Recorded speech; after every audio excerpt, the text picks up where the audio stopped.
yaitu hudurul qalbi wa ijtima'uhu 'alal matlub. Hadirnya hati dan fokusnya hati tersebut terhadap apa yang diminta. Kemudian yang kedua adalah tahari awqatil ijabah, memilih atau mencari waktu-waktu yang mustajabah, ya, mencari waktu yang mustajabah. Nah, kemudian insyaallah pada sore hari ini kita akan mengambil poin yang ketiga. Kata penulis, al-amr salis, poin yang ketiga atau perkara yang ketiga dari doa yang tidak tertolak, yaitu khusyu'ul qalbi wa inkisaruhu baina yaday rabbih azza wa jalla dzullan wa tadarruan. Di antara perkara yang harus diperhatikan oleh orang yang berdoa agar doanya tidak tertolak, yaitu khusyu'ul qalb, ya, khusyuknya hati. Wa inkisaruhu baina yaday rabbih azza wa jalla, dan hancurnya, ya, atau ambiarnya hati tersebut di hadapan Rabb-nya azza wa jalla, dzullan wa tadarruan, dalam keadaan hina dan merendah diri.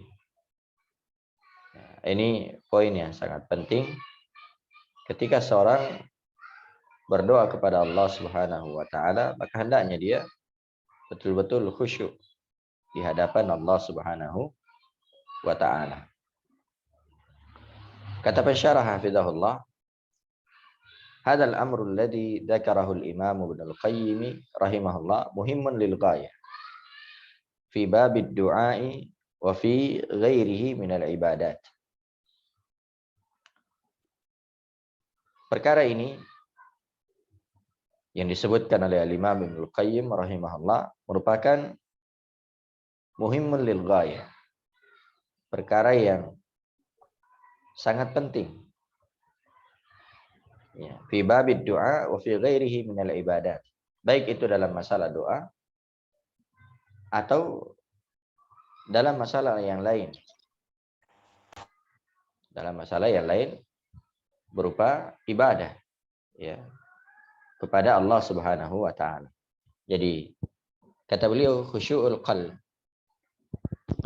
ya, hadirnya, ya, khusyuknya hati itu merupakan perkara yang sangat penting, baik itu di dalam bab doa, dalam masalah doa, atau dalam masalah yang lain yang terkait dengan ibadah, ya, dalam salat, dalam membaca Al-Quran, ya, demikian juga yang lainnya, maka sangat dibutuhkan kehadiran hati.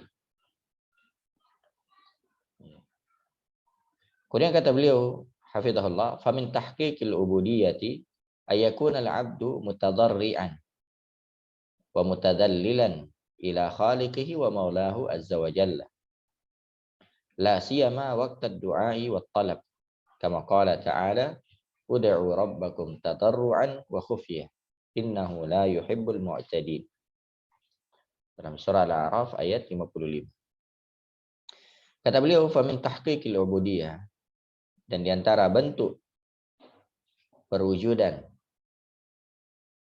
ya, penghambaan, ya, peribadahan, diantara bentuk perwujudan penghambaan, yaitu seorang hamba mutadarri'an mutadallilan, ya, seorang hamba harus, ya, tunduk, ya, merendahkan diri, menghinakan diri ila khaliqihi wa maulahu azza wa jalla, kepada penciptanya dan pelindungnya, yaitu Allah azza wa jalla. Nah, ketika seorang, ya, beribadah kepada Allah, itu harus disertai dengan merendahkan diri, menghinakan diri. La siyama waqta du'a wa talab. Terlebih dalam berdoa, terlebih di waktu berdoa dan meminta. Sebagaimana firman Allah, "Ud'u rabbakum tadarruan wa khufi."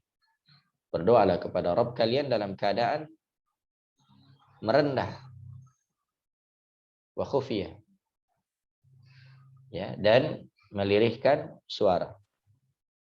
Nanti akan disebutkan penafsirannya dari Al-Imam At-Tabari rahimahullah tentang makna tadarru dan khufiyah. Sesungguhnya Allah Subhanahu wa taala tidak mencintai orang yang melampaui batas. Orang-orang yang melampaui batas. Ini sudah berlalu makna al-mu'tadin. Ya, melampaui batas. Apakah itu melampaui batas secara umum atau melampaui batas secara khusus di dalam berdoa. Qala Tabari rahimahullah fi tafsirihi tadarru'an ay tadallulan wastikanatan li ta'ati wa khufyatan ay bi khusyu'i qulubikum. Al-Imam At-Tabari rahimahullah di dalam tafsirnya beliau menjelaskan makna tadarru'an yaitu tadallulan wastikanatan li ta'ati. Itu menghinakan diri, merendahkan diri, ya, di dalam ketaatan kepada Allah Subhanahu wa taala. Itu makna tadarru'. Wa khufiyah, adapun khufiyah ai bi khusyu'i qulubikum. Maknanya adalah ya, khusyuknya hati kalian. Ya, khusyuk. Tunduk kepada Allah Subhanahu wa taala. Nah, kemudian kata beliau hafizahullah, fayambaghi ayataliya halat da'i at-takhashyu' wal inkisaru inda su'alihi rabbahu wa yunajihi bi sautin khafitin bi khudu'in wa adabin. Nah, kata beliau fayambaghi, maka selayaknya, yang bagi ya, selayaknya, sepatutnya, seyogyanya ia menguasai kondisi orang yang berdoa, ya, ayatal ya, talayatal itu tinggi, ya. Jadi menguasai. Jadi maksudnya di sini bahwa selayaknya bagi seorang yang berdoa yang menguasai dirinya itu adalah takhasyu, kehusyuan. Ya, ini yang harus menguasai dirinya, walingkisar. Demikian juga ya hancur, ya, kehancuran hati, kerendahan hati, ya, inda su'alihi rabbahu, ketika dia berdoa kepada Rabbnya. Jadi hendaknya yang menguasai seorang hamba itu ketika dia berdoa adalah ini, kehusyuan, ya, kehusyuan kepada Allah Subhanahu wa taala. Demikian juga kata beliau wa yunajihi bi sautin khafitin bi khudu'in wa adabin. Demikian juga dia berdoa kepada Allah, bermunajat kepadanya bisautin khafitin, dengan suara yang lirih. Ya, bi khudu', rendah. Ya, dan penuh dengan adab. Ya. Penuh dengan adab. Nah, dia berdoa kepada Rabb-nya dengan suara yang lirih. Merendah dan beradab. Nah, karena itu kata beliau, walihada lamma sami'a an-nabiy sallallahu alaihi wasallam ba'dan minas sahabati radhiyallahu anhum yarfa'una aswatahum bidzikri wad du'a'i qala lahum ayyuhan nas irba'u ala anfusikum innakum laysa tad'una asamma wala ghaiban innakum tad'una sami'an qariba wa huwa ma'akum. Kata beliau, walihada, karena itulah tak kala Nabi sallallahu alaihi wasallam mendengarkan sebagian dari sahabat radhiyallahu anhum yarfa'una aswatahum, mereka meninggikan suara mereka bidzikr, ketika berzikir, ya. Jadi mereka mengangkat suara mereka ketika berzikir kepada Allah. Demikian juga ketika berdoa. Maka Nabi berkata kepada mereka, ayyuhan nas, wahai manusia, irba'u ala anfusikum, kasihanilah diri-diri kalian, ya. Merasa ibalah, merasa kasihanlah terhadap diri kalian. Kenapa? Innakum laisa tad'una asamma wala ghaiban. Karena kalian itu tidaklah berdoa kepada yang tuli dan tidak pula kepada yang tidak ada. Ya. Tapi sungguhnya kalian itu berdoa kepada Sami'an Qariba. Kalian berdoa kepada yang Maha mendengar lagi Maha dekat. Wa huwa ma'akum. Ya. Dan dia senantiasa menyertai kalian.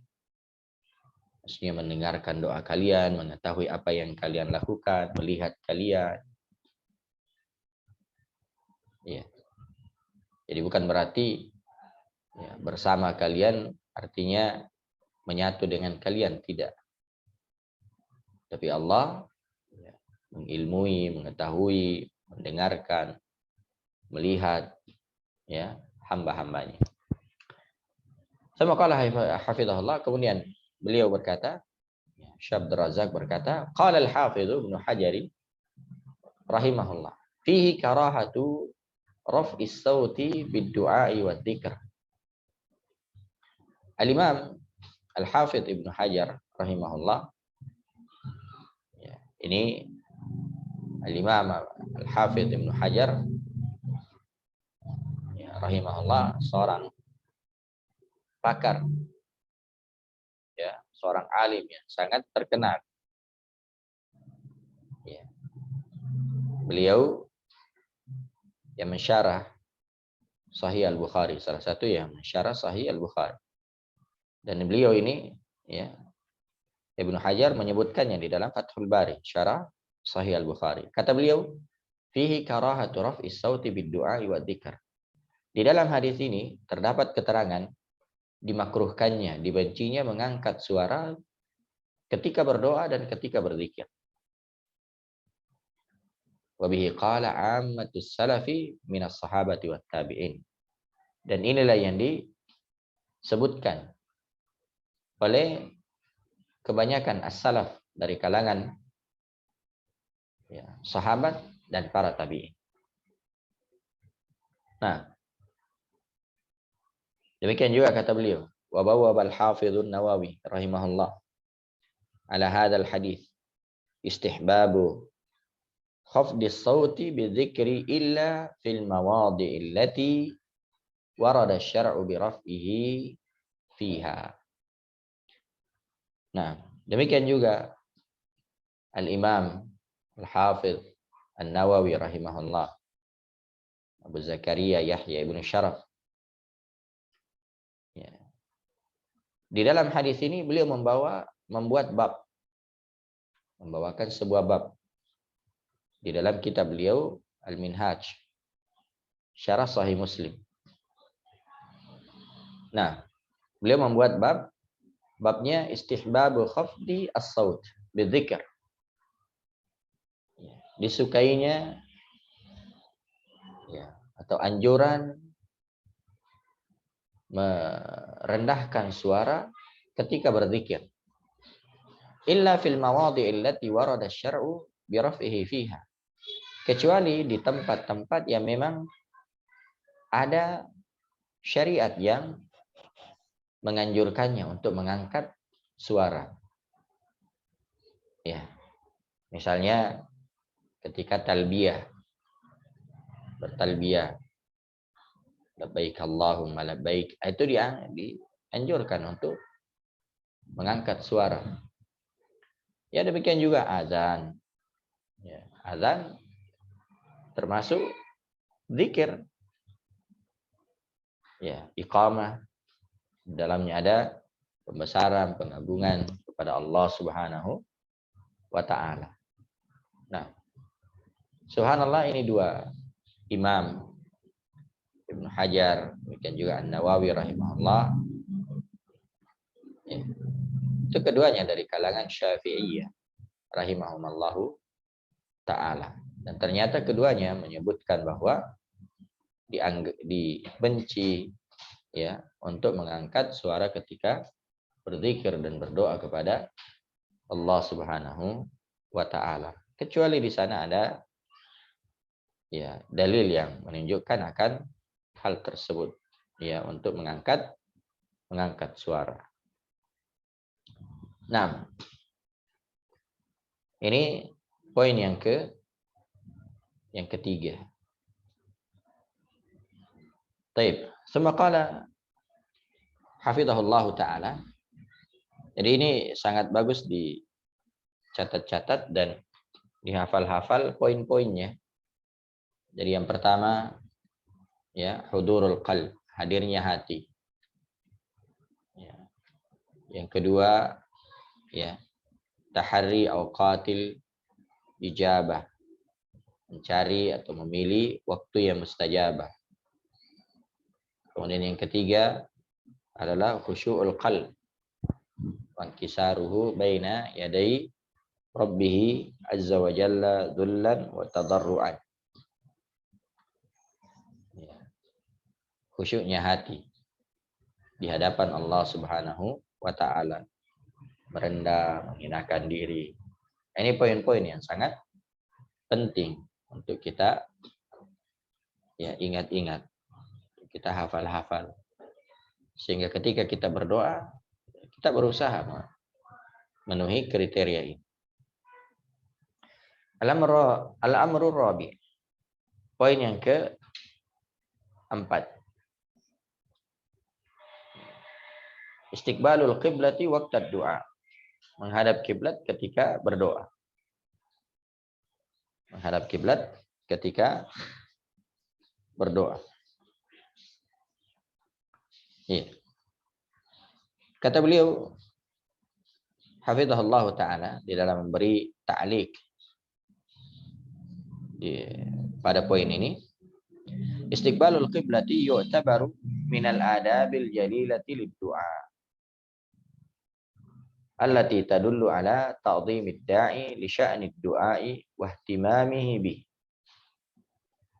Kata beliau hafizahullah taala, istiqbalul qiblah, menghadap ke kiblat, itu yu'tabar, dianggap sebagai adab yang sangat mulia di dalam berdoa. Ya.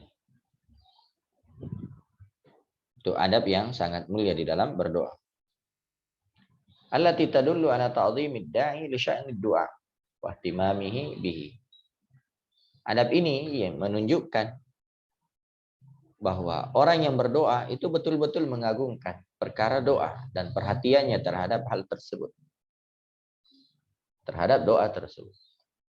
Jadi ketika seorang berdoa kepada Allah dan dia menghadap ke kiblat, itu menunjukkan bahwa sang ya penyeru atau orang yang berdoa ini, orang yang meminta ini betul-betul mengagungkan perkara doa ini.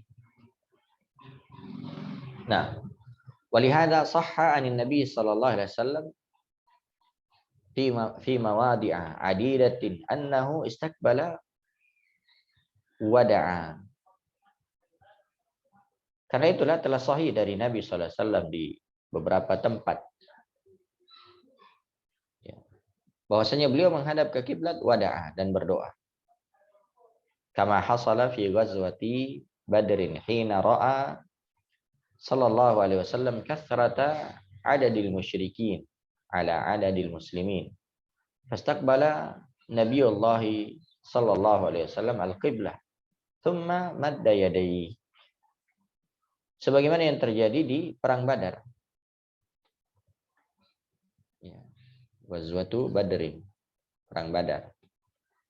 Sebagaimana yang terjadi di perang Badar ketika beliau sallallahu alaihi wasallam melihat banyaknya jumlah kaum musyrikin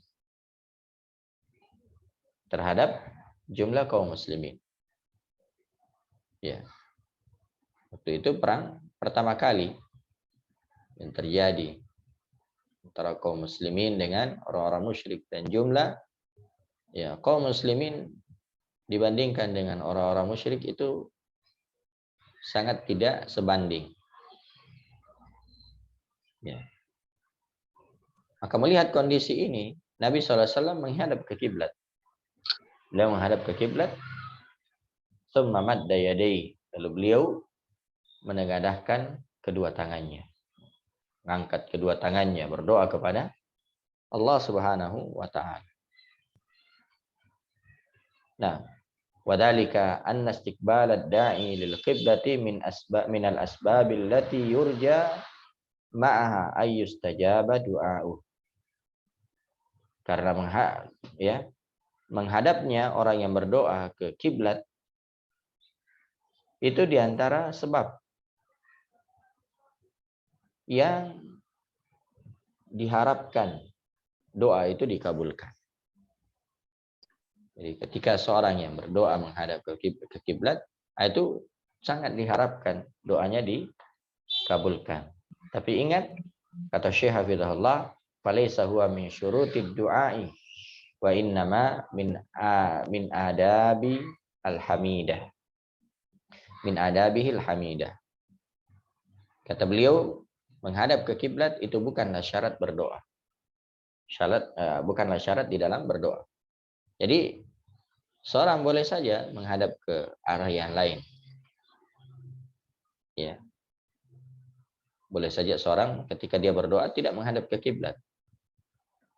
Hanya saja min adabihi alhamidah, menghadap ke kiblat itu merupakan adab yang terpuji. Adab yang terpuji.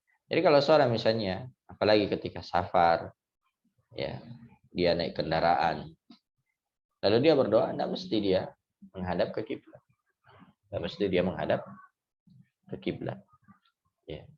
Tapi kalau misalnya dia di rumahnya atau dia di masjid atau di tempat-tempat yang memungkinkan dia menghadap ke kiblat, maka menghadap ke kiblat itu merupakan perkara yang sangat dianjurkan.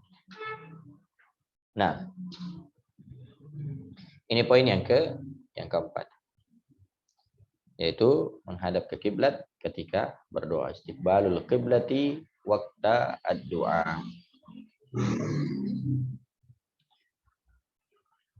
Taib. Al-amrul khamis. Perkara yang kelima, poin yang kelima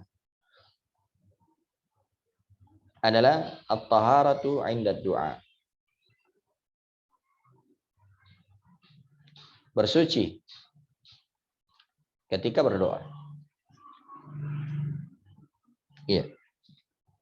Bersuci ketika berdoa. Dan tahara di sini itu masuk dua jenis makna tahara.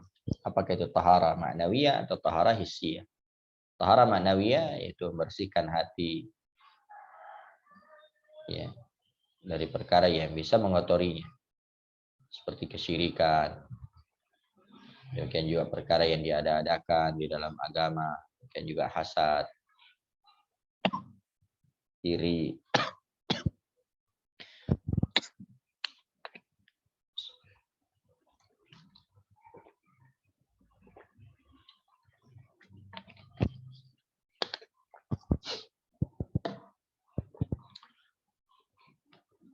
Demikian juga hasad, iri, dengki, ya, ria, dan berbagai penyakit hati yang lain harus dibersihkan. Poin yang kedua adalah tahara hissiyah. Dan ini yang nampak yang dibawakan oleh penulis atau pensyarah hafizahullah. Tahara hissiyah itu bersuci,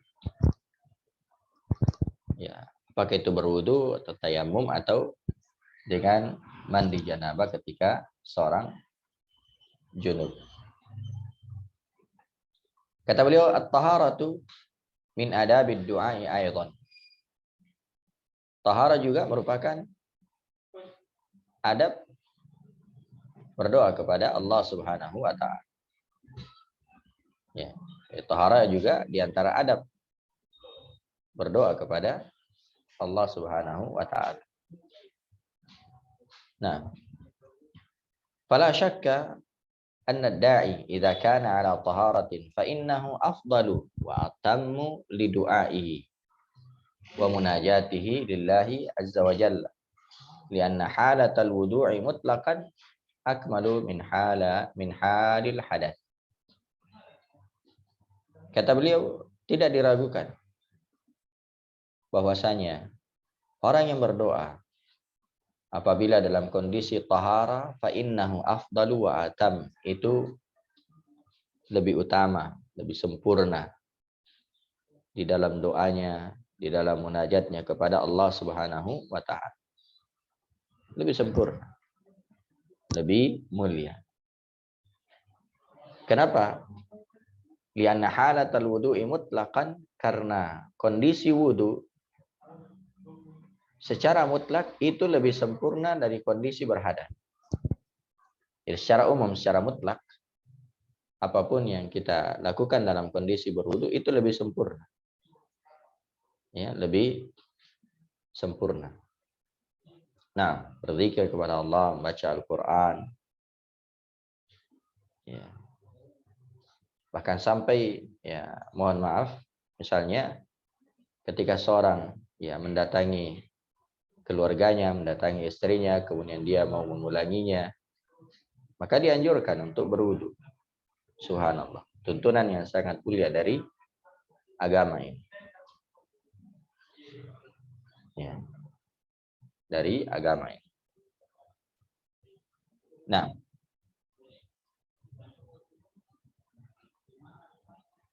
kemudian kata beliau, Fanil Muhajiri Ibn Kunfud radhiyallahu anhu annahu sallama ala Nabi sallallahu alaihi wasallam wa huwa yatawadda falam yarudda alaihi hatta tawadda faradda alaihi wa qala sallallahu alaihi wasallam innahu lam yamna'ni an arudda alaika illa anni karihtu an adhkura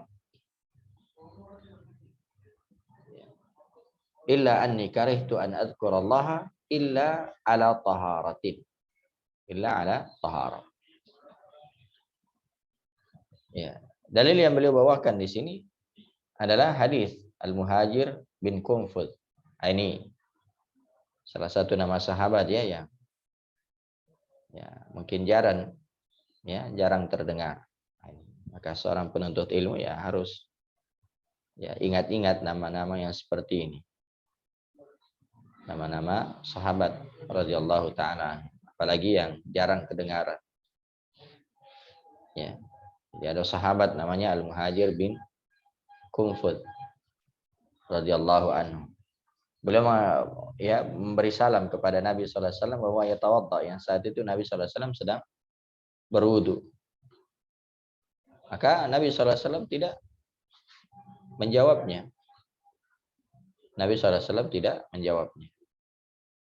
Sampai beliau selesai berwudu, farad alaihi, lalu beliau menjawabnya. Lalu Nabi sallallahu alaihi wasallam bersabda, innahu lam yamna'ni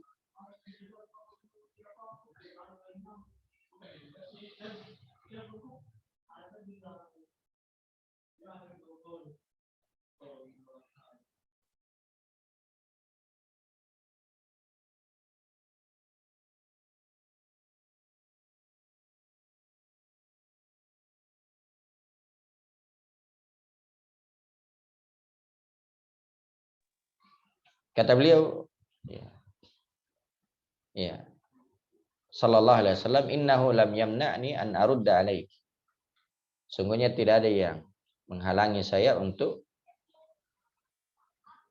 menjawab salam, kecuali karena saya tidak suka menyebut nama Allah Subhanahu wa taala illa ala taharah, kecuali dalam kondisi taharah, kecuali dalam kondisi taharah. Subhanallah, bagaimana Nabi sallallahu alaihi wasallam itu betul-betul mengagungkan Allah Subhanahu wa taala. Dan ini yang selayaknya seorang muslim, seorang mukmin, seorang muslimah, seorang mukminah hendaknya mencontoh hal yang seperti ini. Ya, hendaknya dia selalu menjaga wudunya. Karena itu para sahabat, ya, seperti Bilal, ya, demikian juga yang lainnya, mereka selalu menjaga wudunya. Karena itu Nabi SAW di dalam hadis Tsauban, ya, dan juga Abdullah bin Amr radhiyallahu anhum, beliau berkata, Rasulullah SAW bersabda, istausu, atau istaqimu. Ya. Nabi SAW bersabda, istaqimu walan tuhsu. Istiqamalah kalian dan kalian tidak akan dihitung. Wa'lamu anna khaira a'malikum as-salah. Dan ketahuilah bahwa amalan yang paling baik dari kalian adalah salat. Ya, lalu kata Nabi SAW, wala yuhafidhu 'alal wudu'i illa mu'min.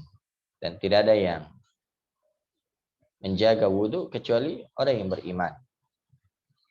Ya, jadi di antara ciri keimanan, ya, ketika seorang itu, ya, senantiasa menjaga wudunya, senantiasa menjaga wudunya. Hadis ini diriwayatkan oleh Imam At-Tirmidzi, Imam Ad-Darimi, Al-Hakim dan selain. Nah, jadi hendaknya seorang selalu berusaha untuk menjaga, ya, wudunya, menjaga wudunya. Nah, karena itu sebagian as-salaf, sebagian dari kalangan para ulama seperti Al-Imam Malik rahimahullahu taala, ya, ketika beliau ingin mengajar, ya, beliau mengambil, ya, sorbannya, beliau memakai wangian. Iya, kenapa? Karena ingin membaca ayat-ayat Allah, ingin membaca hadis-hadis Nabi sallallahu alaihi wasallam. Dan ini juga yang seharusnya dimiliki oleh seorang penuntut ilmu, ya. Jadi jangan sampai kita mengatakan, saya kan lagi zoom in, ya, tidak ada yang lihat saya, ya, sehingga kita berpenampilan seadanya atau tidak. Nah, ini kita ingin mengambil ilmu, pelajari agama Allah Subhanahu wa taala, maka kita berusaha untuk mengagungkan ilmu tersebut. Apakah itu kita mengajar atau belajar, maka hendaknya kita selalu, ya, berpenampilan dengan baik, dengan rapi. Ya. Karena itu Jibril alaihissalam ketika beliau datang kepada Nabi SAW menanyakan beberapa perkara, dan itu hadisnya masyhur, kenal dengan hadis Jibril di hadis yang kedua dari Arba'in An-Nawawiyah. Beliau datang dalam kondisi yang paling baik, penampilan yang paling baik, pakaian yang paling putih, rambut yang paling, ya, hitam, ya, rapi penampilannya. Dan itu adab dari seorang penuntut ilmu. Adab dari seorang penuntut ilmu. Jadi seorang penuntut ilmu itu, ya, jangan, ya, istilahnya dalam tanda kutip terlalu zuhud. Ya, pakaiannya tidak pernah kena setrika. Ya. Ya, macam-macam lah, tidak terurus. Nah, tapi hendaknya seorang itu, ya, berpenampilan dengan baik, ya, ketika sedang menuntut ilmu, apalagi nanti ketika dia mengajarkan ilmu tersebut. Kita harus mengagungkan ilmu, mengagungkan ayat-ayat Allah Subhanahu wa taala. Ya, jadi bukan karena kita berada di tengah manusia. Betul, kita berada di tengah manusia, misalnya ketika berkumpul di majelis, ya. Tapi, ya, itu adalah hal yang memang hendaknya kita perhatikan dari bau badan kita atau yang lainnya. Tapi hendaknya juga kita perhatikan hal yang lain, ya, dari mengagungkan ilmu, ya, mengagungkan ayat-ayat Allah Subhanahu wa taala, Ya. Nah, sebab yang kita pelajari adalah ayat Allah, hadis-hadis Nabi Sallallahu Alaihi wa ala alihi wasallam. Nah, wallahu taala alam, saya kira mungkin ini yang bisa kita kaji pada sore hari ini. Ya, insyaallah di pertemuan yang akan datang kita masuk pada poin yang ke-7, yaitu raf'ul yadaini 'inda du'a, mengangkat kedua tangan tak kala berdoa. Hah? Yang ke-6 ya? Baik, insyaallah yang ke-6 ya. Al-amru as-sadis. Nah, baik, mudah-mudahan ada manfaatnya. Yang benarnya itu adalah kebenaran dari Allah Subhanahu wa taala. Adapun yang salah, maka itu adalah kesalahan dari diri saya. Naktafi bihadzal qadar, subhanakallah hamdik, asyhadu an la ilaha illa anta, astaghfiruka wa atubu ilaik. Wa akhiru da'wana alhamdulillahi rabbil alamin.